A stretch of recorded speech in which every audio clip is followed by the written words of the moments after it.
ये अब एक्सरसाइज का सेकंड पार्ट है 4.5 का, जिसमें करीब करीब वही काम जो हमने किया है एक दूसरे तरीके से भी करेंगे, जिसको नाम दिया गया है सिंथेटिक डिवीजन। सिंथेटिक डिवीजन हमने सीखनी है, जिस तरह से पहले इसी में हमने रिमाइंडर थ्योरम सीखा है और इसका इस्तेमाल सीखा है।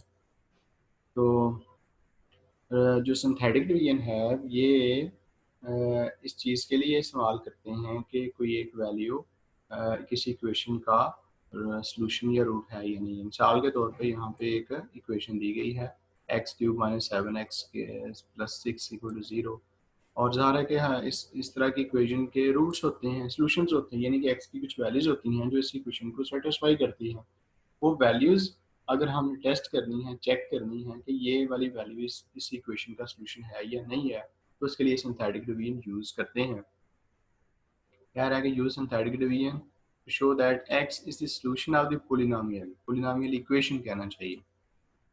ठीक है, कहता है कि ज़रा चेक करें कि ये जो x की वैल्यू गिवन है, यानी कि x = 2, वो इस पॉलिनोमियल इक्वेशन का रूट है या नहीं है, या सॉल्यूशन है या नहीं है।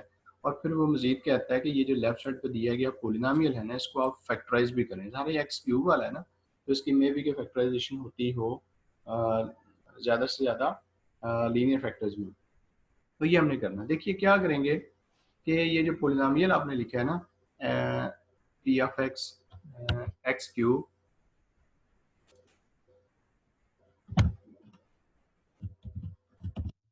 आपने जिस तरह से रिमाइंडर थ्योरम में लिखते थे p(x), वो ये जो इक्वेशन की लेफ्ट साइड है ना, इसको लिख लें। देखिए x³ है, इसके बाद x² वाली रकम नहीं है, तो आपने इसको फिल कर देना है, ऐसे 0x² कर लेना है, फिल जरूर करना है, इसको छोड़ना नहीं, माने 7x + 6। ठीक है, आपने ये p(x) इस तरह से लिख लिया है। तो अब ये देखिए x³ का कोएफिशिएंट है 1, x² का कोएफिशिएंट फिर हो गया 0, और x का कोएफिशिएंट है -7 और कांस्टेंट टर्म है 7। ये आपने ये बॉक्स बनानी है, और इसमें जो सबसे पहले पहला कोएफिशिएंट लिख लेना है, x³ का कोएफिशिएंट, फिर x का कोएफिशिएंट, x² का कोएफिशिएंट 0, और फिर x का कोएफिशिएंट -7, और ये कांस्टेंट टर्म। ये आपने काम करना है। ये इस तरह से आपने लाइन लगा लेनी है पेज के ऊपर ऐसे, और इसमें ऊपर सबसे आपने x³ x² और x और कांस्टेंट टर्म्स, इनके कोएफिशिएंट्स और कांस्टेंट टर्म लिख लेनी है। इसके बाद आपने ये जो x की वैल्यू है ना, जिसको चेक करना है कि ये इसका सॉल्यूशन है या नहीं है, वो यहाँ पे लेफ्ट साइड पे लिख लेनी है। ठीक है, इसके बाद आपने करना ये है कि ये जो 1 है ना, इसको नीचे वाले खाने में ले आना, ड्रॉप नीचे, 1 आ गया नीचे। अब ये जो नीचे आता है ना, इसको आपने 2 से मल्टीप्लाई करना है। 1 को 2 से मल्टीप्लाई करें और आंसर आया 2, उसको यहाँ पे 0 के नीचे लिख देना। फिर आपने क्या करना है, इन दोनों वैल्यूज को ऐड करना है, 0 2 ऐड होकर 2 आ गए। ये जो 2 नीचे आता है, जो नीचे आता है उसको आपने इस वाले नंबर से मल्टीप्लाई करना है, 2 2 = 4, और जो आंसर आता है उसको यहाँ पे लिख देना। फिर आप इनको ऐड करें, आंसर आया -3। ये जो नीचे वैल्यू आती है इसको फिर से आपने 2 से मल्टीप्लाई करना है, ये हो गया -6, इसके नीचे लिख दिया। अब आप ऐड करेंगे तो यहाँ पे आएगा 0। ये जो लास्ट कॉलम में एडिशन के बाद जो नंबर आता है, वो अगर 0 आ जाए तो उस सूरत में ये जो x = 2 है ना, ये इस इक्वेशन का सॉल्यूशन या रूट होता है। ठीक है, तो यहाँ पे चूंकि एंड पे जो रिमाइंडर आ गया है वो 0 है, इसका मतलब ये है कि x = 2 is a solution of this equation. देखो अगर x = 2 इस इक्वेशन का सॉल्यूशन है ना, तो अगर आप x को 2 को इधर ले जाएं तो x - 2 बन गया। ये लेफ्ट साइड पर मौजूद जो पोलिनोमियल है ना, अगर आप इक्वल को छोड़ दें तो ये रह गया पोलिनोमियल। तो उस पोलिनोमियल का फैक्टर होता है ये x - 2। ये जो x को इस तरफ ले जाएं, 2 को लेफ्ट साइड पे ले जाएं तो x - 2 बन गया। ये जो x - 2 है वो लेफ्ट साइड पर मौजूद जो पोलिनोमियल है उसका होता है फैक्टर। ठीक है, तो ये चीज़ हम इस्तेमाल कर सकते हैं, चूँकि क्वेश्चन ये भी था कि सॉल्यूशन चेक करें x है या नहीं है, वो तो है। इसके बाद जो मज़ीद कहा था कि फैक्टराइज द पोलिनोमियल, जो लेफ्ट साइड पर मौजूद पोलिनोमियल है उसको फैक्टराइज करना है। तो फैक्टराइज कैसे होता है, ये फर्ज करें मैं फैक्टराइज करना चाहता हूँ, तो उसमें तो लिखे जाते हैं फैक्टर। जैसे मैंने एक फैक्टर बता दिया x - 2, अगर x = 2 सॉल्यूशन है तो x - 2 लेफ्ट साइड का होगा फैक्टर। यानी कि जब आप इसकी फैक्टराइजेशन करेंगे एक फैक्टर x माइनस 2 आ जाएगा। अब दूसरा फैक्टर क्या होगा, क्योंकि इन दोनों के प्रोडक्ट से असल फैक्टर रकम भी आनी चाहिए ना, तो वो आपने ये देखना है कि जब आपने ऊपर ये सिंथेटिक डिवीजन का प्रोसेस मुकम्मल किया है ना, इसमें लास्ट पे जो नंबर्स बच गए हैं वो 1, 2 और -3 है। ठीक है, -3 कांस्टेंट है, इसके साथ आप x लगाइए, इसके साथ x स्क्वायर लगा लें, तो ये बन गया x स्क्वायर प्लस 2x -3। इसको कहते हैं डिप्रेस्ड इक्वेशन, डिप्रेस्ड पोलिनोमियल। तो डिप्रेस्ड पोलिनोमियल क्या बच गया, x स्क्वायर प्लस 2x -3। तो ये जो दूसरा वेक्टर है वो ये डिप्रेस्ड पोलिनोमियल होगा। ठीक है, अब आप इस रकम को मज़ीद नीचे लिखते जा रहे हैं, ये इसको मज़ीद फैक्टराइज करें, ये क्वाड्रेटिक है ना, आप इसको फैक्टराइज करके इसके फर्दर फैक्टर्स बना लें। इस तरह से ये जो लेफ्ट साइड पर मौजूद पोलिनोमियल है वो मुकम्मल तौर पे फैक्टराइज हो गया है। याद रहे कि ये पोलिनोमियल जिसको हमने फैक्टराइज किया है वैसे किसी और तरीके से फैक्टराइज नहीं होता। तो एक फैक्टर हमने निकाला, फिर इसका क्वाड्रेटिक फैक्टर दूसरा निकाला और फिर उस क्वाड्रेटिक फैक्टर को फैक्टराइज कर लिया। तो ये सिंथेटिक डिवीजन हमें हेल्प कर रहा है कि उन फार्मूलों में फैक्टराइजेशन कर देता है जो क्वाड्रेटिक नहीं है या जिनके लिए हमारे पास कोई फार्मूला नहीं है। तो सेम अब ये अगेन क्वेश्चन है कि इसको चेक करें कि इस इक्वेशन का ये सोल्यूशन है या नहीं है। तो आपने यहाँ पे एक्स क्यूब का ऑप्शन लिखा, सबसे पहले 1, एक्स के वाली रकम नहीं है तो इसका ऑप्शन हो गया 0, एक्स का वाली रकम का ऑप्शन -28 और कांस्टेंट वैल्यू -48। अब आपने एक्स इक्वल टू -4 को चेक करना है, यहाँ पे -4 लिख लें। क्या करें, 1 को नीचे ले आए और इस 1 को -4 से मल्टीप्लाई करें, आंसर आया -4। इनको ऐड किया, आंसर आ गया -4। -4 को आप फिर से क्या करें, -4 से मल्टीप्लाई करें, -4 16 होते हैं, इनको ऐड करें, आंसर आ गया -12।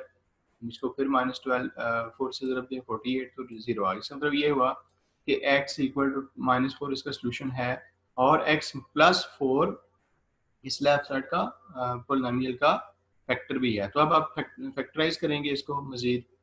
तो फैक्टराइज करने के लिए साथ साथ ये भी देखेंगे डिप्रेस्ड इक्वेशन क्या होगी। क्या तरीका मैंने बताया था कि आपने जो नीचे नंबर्स बच गए हैं ना उनको देखना, इसके साथ एक्स के लगाएं, इसके साथ एक्स और ये कांस्टेंट वाली, या ये कांस्टेंट है, ये एक्स वाली रकम है, ये एक्स के डिप्रेस्ड इक्वेशन। ये अब आप फैक्टराइज करेंगे इस अपनी रकम को।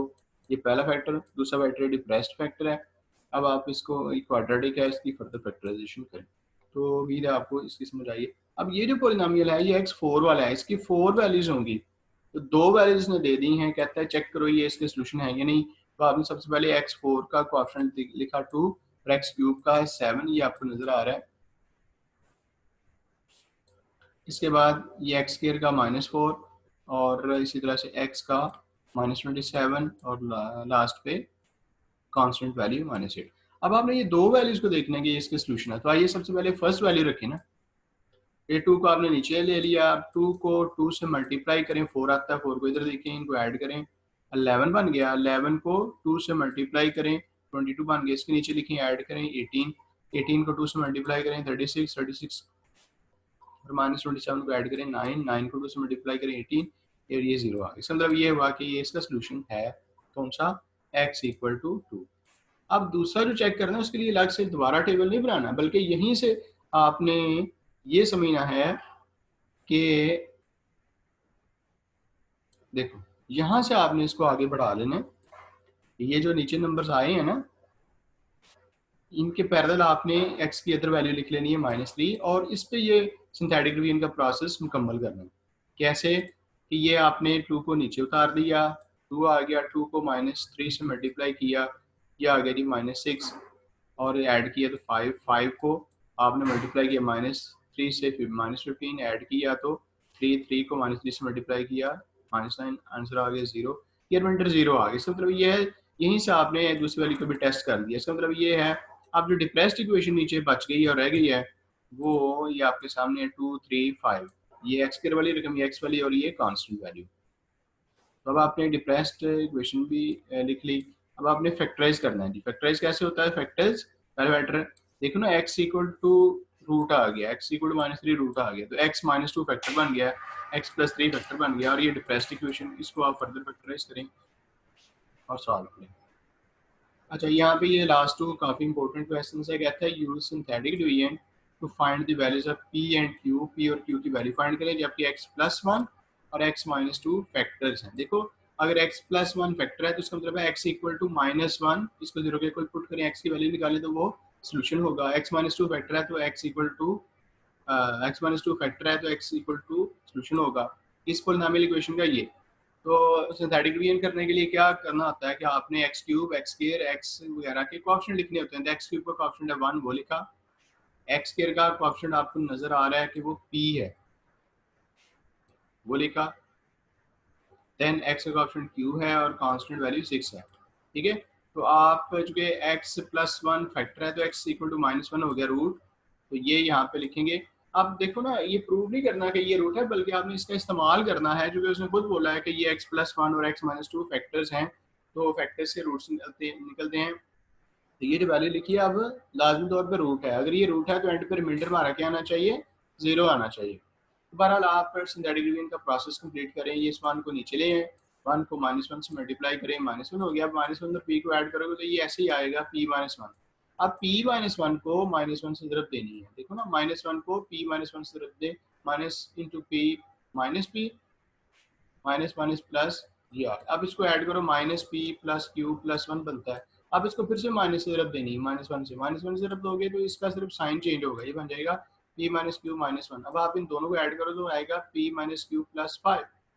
ये जो वैल्यू आई है एंड पे, ये रिमाइंडर है। लास्ट कॉलम में जो वैल्यू आती है वो रिमाइंडर है, और ये जो वैल्यू रिमाइंडर आई है वो 0 होनी चाहिए। क्यों 0 होनी चाहिए? क्योंकि उसने बता दिया है कि x+1 फैक्टर है और x इक्वल टू -1 रूट है, तो लिहाजा हम इस ये कह देंगे as x+1 is the factor of the given polynomial, so जो रिमाइंडर है वो ये 0 हो गया। यहाँ से आपको एक इक्वेशन मिल गई।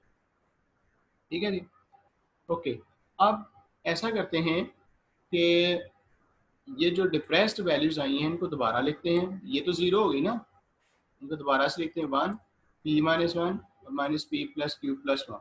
अब चूंकि x-2 भी फैक्टर था और x इक्वल टू रूट है, तो यहाँ पे आप 2 लगा सकते हैं और ये सिंथेटिक डिवीजन का प्रोसेस कंप्लीट करेंगे। और उसके नतीजे में भी ये जो लास्ट कॉलम में रिमाइंडर आना चाहिए 0 आना चाहिए। क्यों? कि ये x इक्वल टू रूट है।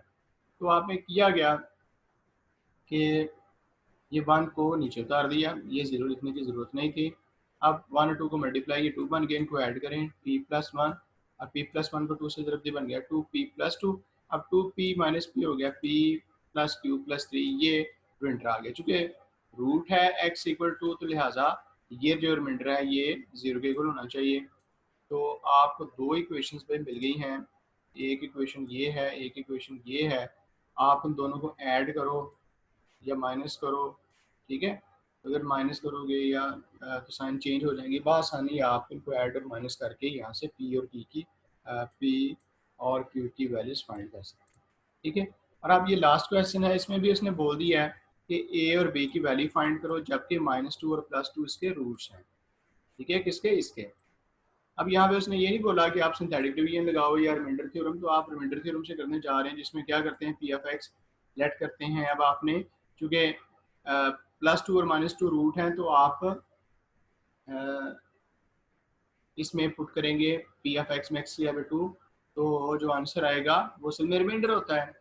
और चूंकि ये रूट्स हैं तो रिमाइंडर 0 आना चाहिए, इसलिए आपने इसको 0 के इक्वल पुट कर दिया। सिमिलरली -2 भी रूट है तो आपने p(x) में x या -2 लगाया और ये सारा कैलकुलेट किया, और ये जो आंसर है इसको भी हमने 0 के इक्वल पुट किया, क्योंकि जो -2 है वो भी इसका रूट है। तो ये जो 2 इक्वेशंस आपको मिली हैं, इन इक्वेशंस को अब आपने हल करना है। कैसे हल करना है?